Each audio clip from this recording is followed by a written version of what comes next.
देखो, तुम झूठ बोलकर खुद को मुसीबत में डाल रहे हो। सुनो, तुम अपना ख्याल रखना। तुम एक दिन पछताओगे। पहले कुछ बन जाओ, फिर रात रात भर पार्टी करना।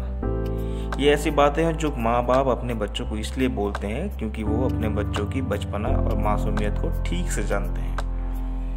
उन्हें हर एक चीज़ का परिणाम ठीक से पता होता है क्योंकि वो माँ बाप के अलावा एक अनुभवी इंसान है जिन्होंने वो सब कुछ देखा है जो उनके बच्चे केवल कल्पनाएं कर सकते हैं। समय के साथ बदलाव जरूरी है। हर कोई खुद को बेहतर बनाना चाहता है।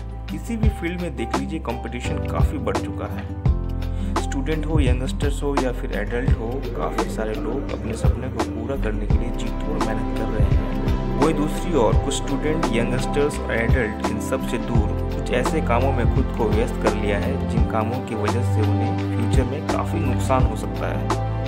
लड़का हो या लड़की जिनकी पहली गलती बिना सोचे समझे, बिना किसी के बारे जाने उनसे दोस्ती कर लेना। लोग नेगेटिव थॉट को गलत ठहराते हैं। हमें नकारात्मक नहीं सोचना चाहिए, हमें हमेशा पॉजिटिव सोच रखना चाहिए। लेकिन किन मामलों में या फिर किन परिस्थितियों में हमें नेगेटिव सोचना चाहिए, इस बारे में कोई नहीं बताता। शुरुआत दोस्ती से होती है, फिर कॉन्टैक्ट नंबर का लेना देना, फिर बातें, मैसेजेस, व्हाट्सएप, पार्टीज, अकेले समय बिताना और फिर वो सब कुछ जो हमें अच्छी लगती है हम करते हैं। लेकिन अगर किसी ने उनके ये सभी एक्टिविटियों को रोकने की कोशिश की या फिर उन्हें सही रास्ता दिखाने की कोशिश की तो फिर वो उनके दुश्मन बन जाते हैं। ये तो हो गई उन लोगों की बातें जो दुनिया में सिर्फ अपने समय का मिसयूज करने आते हैं और बदनाम होकर इस दुनिया से चले भी जाते हैं। अब जरा उन लोगों पर फोकस करते हैं जिन्हें दुनिया फॉलो करती है, जिन्हें लोग आइडियल मानते हैं। सृष्टि जयंत देशमुख एक IAS ऑफिसर है। 2018 में हुए IAS एग्जाम में लगभग 8 लाख लोगों ने भाग लिया, जिसमें 750 पोस्ट थे और इस एग्जाम में पास होने वाली 182 महिला में सृष्टि जयंत देशमुख सबसे पहले नंबर पर थी, वो भी मात्र 23 साल की उम्र में। MS धोनी, इन्होंने एक इंटरव्यू में कहा था कि इन्होंने कभी ये नहीं सोचा था कि वे इंडिया के लिए खेलेंगे या फिर उन्हें बेस्ट प्लेयर्स या बेस्ट पॉपुलर प्लेयर्स में गिना जाएगा। जब वे अपने दोस्तों के साथ खेलते थे तब वो बस एक दिन पहले मैच के बारे में सोचते थे।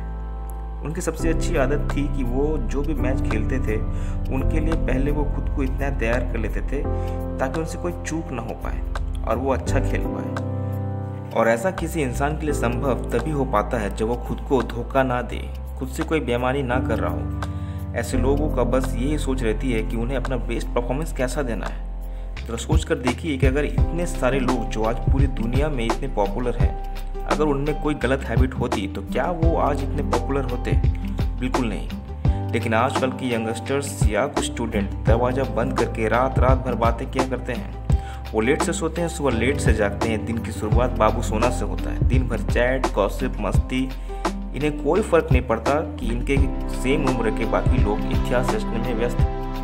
इन्हें बस कुछ पल के हैप्पीनेस में जिंदगी भर का सुख दिख जाता है। अब चलिए जानते हैं ऐसा हम क्यों करते हैं कि दुनिया भर के फालतू की चीज़ों में हमें खुशी मिलती रहती है। ह्यूमन ब्रेन में एक हार्मोन होता है जिसे हम डोपामिन कहते हैं, जिसे हम समय समय पर रिलीज करते हैं। चलिए एग्जाम्पल से बताते हैं। जब कोई लड़का किसी बहुत ही सुंदर सी लड़की को पहली बार देखता है तो वो सोचता है कि काश मैं इससे बातें कर पाता, दोस्ती कर पाता, इसका नंबर ले पाता। उसी वक्त उसके दिमाग में ये हार्मोन रिलीज होता रहता है। अनफॉर्चुनेट लड़की अगर खुद से आकर बातें कर लेती है तो फिर हमारा ब्रेन ज़्यादा से ज़्यादा वो डोपामिन रिलीज करता रहता है और हमें वो सब कुछ अच्छा लगने लगता है। तो ज़रा सोच कर देखिए, अगर हम अपने हार्मोन्स का सही कामों पर इस्तेमाल करें तो हमें कितना फ़ायदा होगा। लेकिन हम हमेशा ऑपोजिट डायरेक्शन में ही जाते हैं। जंक फूड खाना, घंटों तक मूवीज़ देखना, अल्कोहल सिगरेट का कंज्यूम करना, रात भर बातें करना, कई घंटों तक चैट करना, ये सारे काम करने में हमें खुशी मिलती है। हमारा माइंड रिलैक्स मोड में चला जाता है। लेकिन कहीं ना कहीं हम बेवकूफ़ बन रहे होते हैं। इसका बैड इम्पैक्ट हमारे फ्यूचर को पूरी तरह से बर्बाद कर देती है और अंत में हमें रिग्रेट होता है कि हम कुछ कर नहीं पाए। काश हमें किसी ने समझाया होता, काश हमें कोई रोका होता। एक्चुअली जब कोई इंसान कुछ गलत कर रहा होता है तो उसे उस वक्त उसे करने में कोई बुराई नज़र नहीं आती। लेकिन पूरे कर्मों का परिणाम तुरंत नहीं मिलता, बल्कि ये धीरे धीरे EMI यानी कि किस्तों के रूप में आपको आपके फ्यूचर में मिलती है। इसलिए अगर आप चाहते हैं कि आप और आपके पेरेंट्स लॉन्ग टाइम तक खुश रहे, लॉन्ग टाइम तक हेल्दी रहे, आपको फाइनेंशियली दिक्कत ना हो, तो kick your past and rebuild your present. You will win definitely, not immediately but definitely. मैं सुदीप कुमार फिर लौटूंगा एक नई सोच के साथ। तब तक के लिए वंदे मातरम।